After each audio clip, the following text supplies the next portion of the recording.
Have you ever stared at an ancient Egyptian statue or a golden sarcophagus and wondered what the person inside really looked like?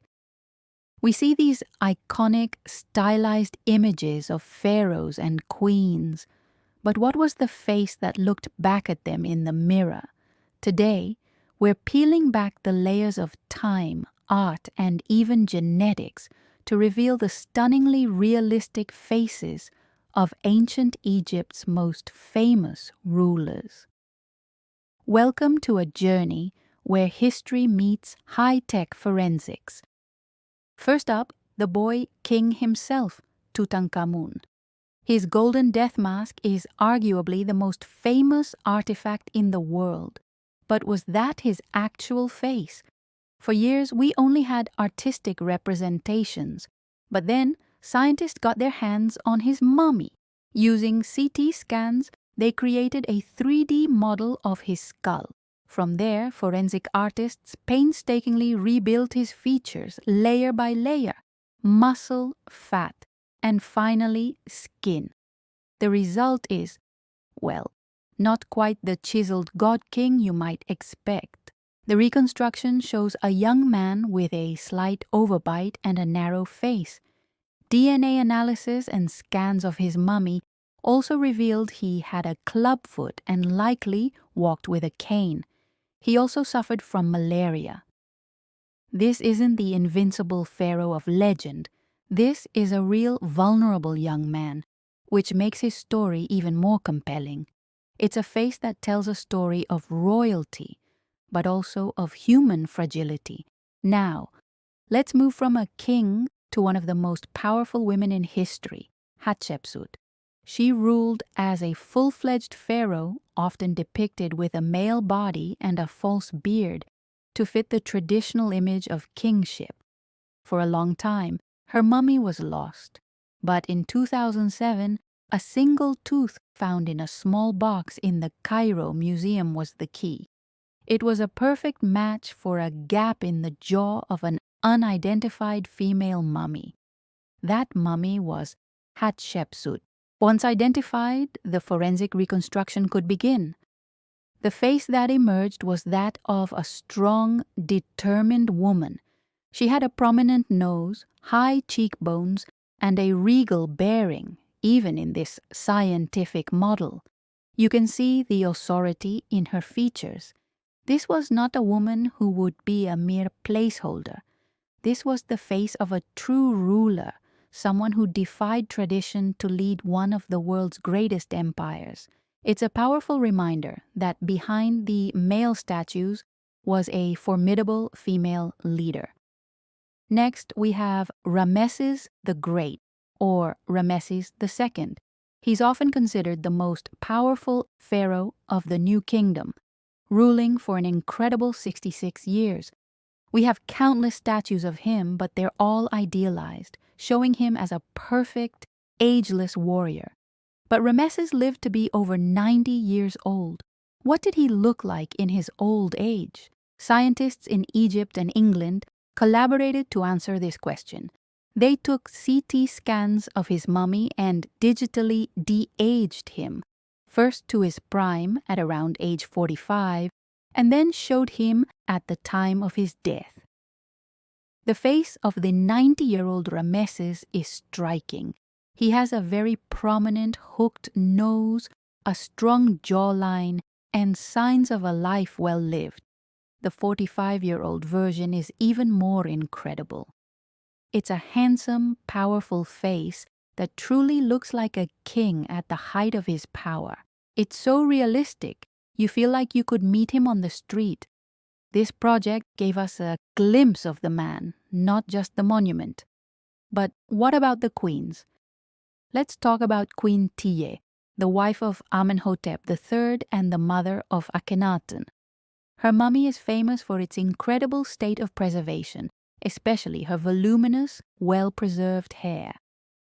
A few years ago, a team of artists and Egyptologists worked together to bring her face to life.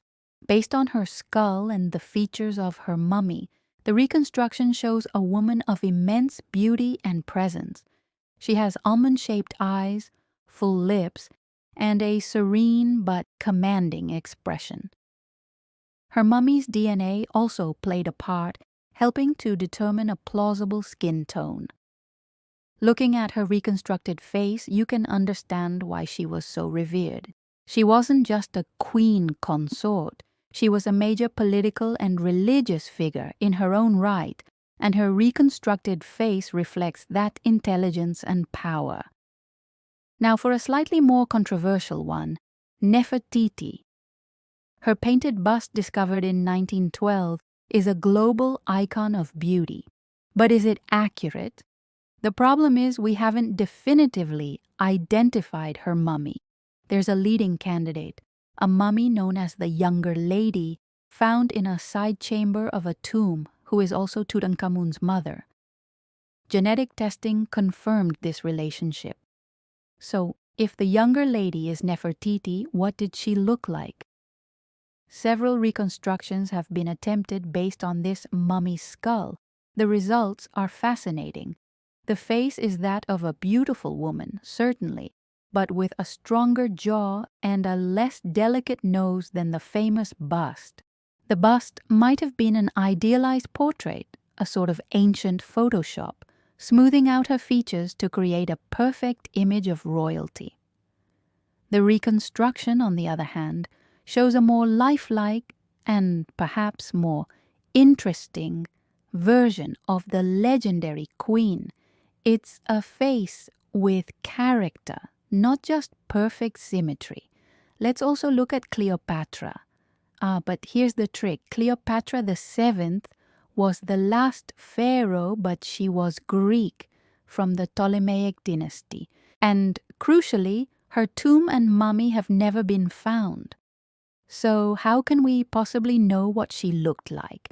All we have are coin portraits and a few Roman sculptures which aren't very flattering.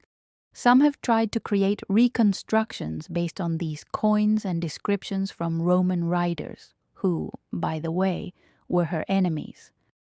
These attempts are more speculative. They often show a woman with a strong nose and a determined chin, far from the Hollywood siren image we're used to. An Egyptologist, Sally Ann Ashton, created a reconstruction based on artifacts from her era, blending Greek and Egyptian features. The result is a multicultural face, reflecting Cleopatra's heritage and her kingdom. It's a plausible guess, but until we find her mummy, the true face of Cleopatra remains one of history's greatest mysteries. What's so incredible about these reconstructions is how they bridge the gap between the myth and the human. These pharaohs and queens weren't just names in a history book or figures in gold and stone. They were real people. They had families, they suffered from illnesses, and they had distinct, individual faces. The technology is constantly evolving. With advances in DNA analysis and 3D imaging, we're getting closer and closer to seeing these ancient individuals as they saw themselves. It's a powerful tool that brings history to life in a way that nothing else can. It allows us to connect with these rulers on a human level, to look them in the eye across a gulf of 3,000 years. What do you think of these faces? Do they match the image you had in your head? It's amazing to think that a skull buried for millennia can tell us so much. It reminds us that history isn't just about dates and events. It's about people. Real, breathing, living people. And now we can finally see their faces. Thanks for joining us on this incredible journey back in time. If you found this as fascinating as I did, make sure to hit that like button and subscribe for more deep dives into the mysteries of the past. Let me know in the comments which ancient figure you'd like to see reconstructed next. Until next time, stay curious.